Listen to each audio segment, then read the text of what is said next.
Toko Roti Rahayu Bakery menggunakan sistem double entry.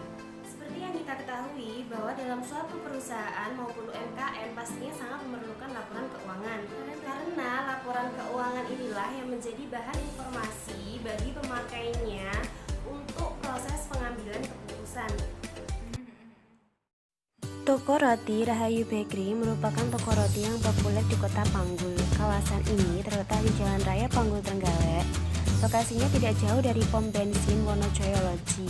Berdirinya usaha Toko Roti Rahayu Bakery tersebut dari tanggal 25 Januari 2017. Sudah berdiri sekitar 3 tahun sampai sekarang.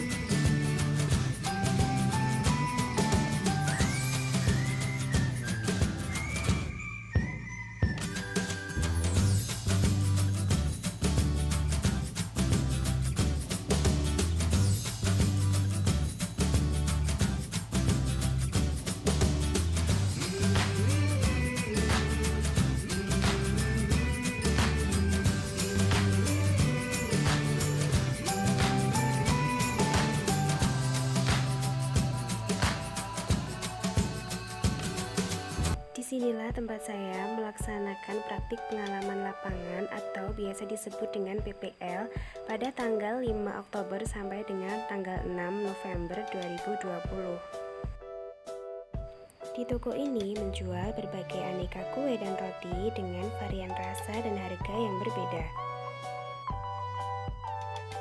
Industri rumah tangga pembuatan roti yang beralamat di Jalan Raya Panggul Trenggalek didirikan oleh Bapak Sukamdi dan anaknya pada tanggal 25 Januari 2017 dengan nama Rahayu Bakery. Pemberian nama ini merupakan ide dari anak Bapak Sukamdi.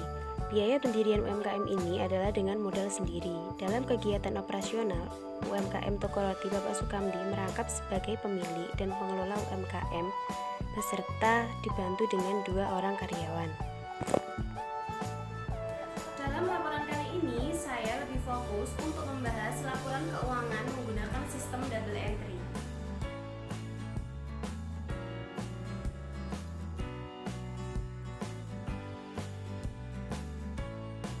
Ketika pelaksanaan praktik PPL di usaha mikro kecil dan menengah Rahayu Bakery, ditemukan beberapa masalah yang sering terjadi di Rahayu Bakery, seperti kurangnya pengetahuan pemilik UMKM mengenai pelaporan keuangan menggunakan sistem double entry, sehingga penggunaan laporan keuangan dalam UMKM tersebut belum terlaksana dengan baik.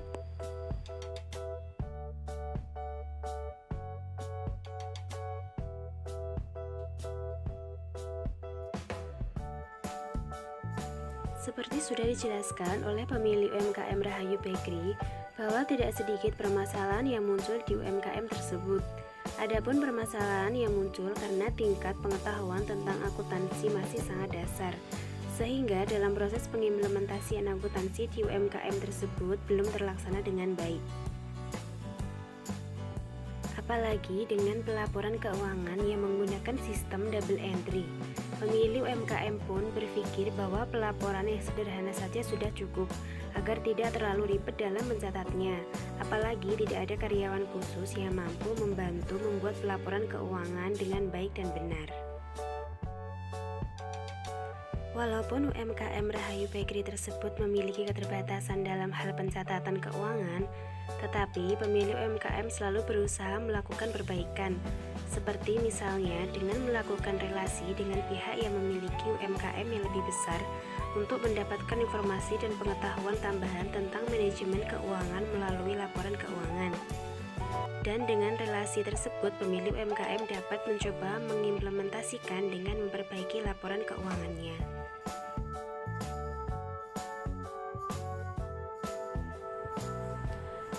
Di sini saya akan menjelaskan tujuan dari laporan keuangan.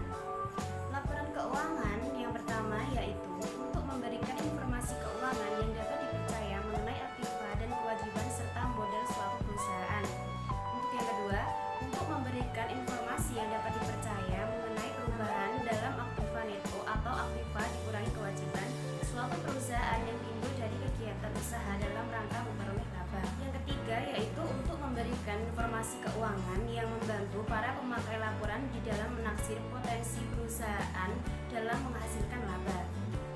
Untuk yang keempat, untuk memberikan informasi penting lainnya mengenai perubahan dalam aktiva dan kewajiban suatu perusahaan seperti informasi mengenai aktivitas pembiayaan dan investasi. Untuk yang kelima atau yang terakhir, yaitu untuk mengungkapkan sejauh mungkin informasi lain yang berhubungan dengan laporan keuangan yang informasi mengenai kebijakan akuntansi yang dianut perusahaan. Adapun jenis-jenis laporan keuangan menurut Ikatan Akuntansi Indonesia yaitu yang pertama, laporan posisi keuangan atau neraca. Yang kedua, laporan laba rugi. Yang ketiga, laporan perubahan ekuitas meliputi seluruh perubahan dalam ekuitas atau perubahan ekuitas selain perubahan yang timbul dari transaksi dengan pemilik dalam kapasitasnya sebagai pemilik. Untuk yang keempat yaitu ada laporan arus kas, dan yang kelima catatan atas laporan keuangan berisi informasi tambahan atas apa saja yang disajikan dalam laporan posisi keuangan. Yang selanjutnya ada sistem berpasangan atau double entry system. Sistem pembukuan yang dipandang paling memuaskan untuk mencapai tujuan disebut dengan sistem pembukuan berpasangan. Prinsip utama sistem tersebut adalah bahwa setiap transaksi selalu dicatat dengan mendebet dan mengkreditkan dua buah akun atau lebih dengan jumlah yang sama. Dalam sistem pembukuan berpasangan, pengaruh ganda atau dua sisi dari setiap transaksi akan dicatat pada akun-akun yang tepat.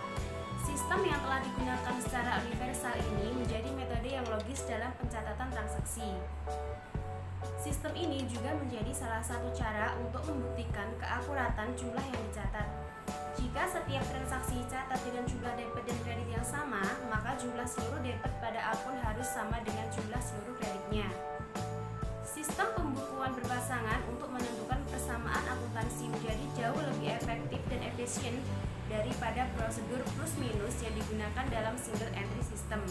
Oleh karena itu, setiap transaksi perlu dibandingkan antara total aset dengan total kewajiban dan ekuitas pemilik untuk memastikan kesamaan dua sisi persamaan akuntansi. Berdasarkan pembahasan yang telah dikemukakan sebelumnya, dapat disimpulkan bahwa laporan keuangan sangatlah penting untuk usaha sektor besar maupun sektor kecil sekaligus. Laporan keuangan merupakan informasi akuntansi paling krusial yang mengendalikan seluruh aktivitas finansial perusahaan. Membuat laporan keuangan pada sektor UMKM sangat penting karena selain bisa mengontrol biaya, mengetahui hutang piutang hingga mungkin memperhitungkan pajak. Yang kedua yaitu sistem pembukuan berpasangan atau double entry system. Mempermudah organisasi atau perusahaan ataupun UMKM dalam mengontrol setiap pencatatan transaksi keuangan karena sistem ini lebih efektif dan juga efisien dibandingkan sistem pembukuan tunggal atau single entry. Apalagi dalam pembukuan berpasangan dapat dilakukan pemindahan atau posting dari jurnal ke buku besar, penyesuaian neraca saldo dari perkiraan buku besar, ayat penyesuaian jurnal penutup neraca saldo setelah penutupan, dan penyusunan neraca lajur, sedangkan dalam sistem pembukuan tunggal tidak ada. Yang ketiga yaitu untuk menerapkan double entry terlebih dahulu, setiap transaksi harus dianalisa terlebih dahulu. Sedangkan menganalisa transaksi adalah menentukan dampak dari suatu transaksi terhadap komponen laporan keuangan.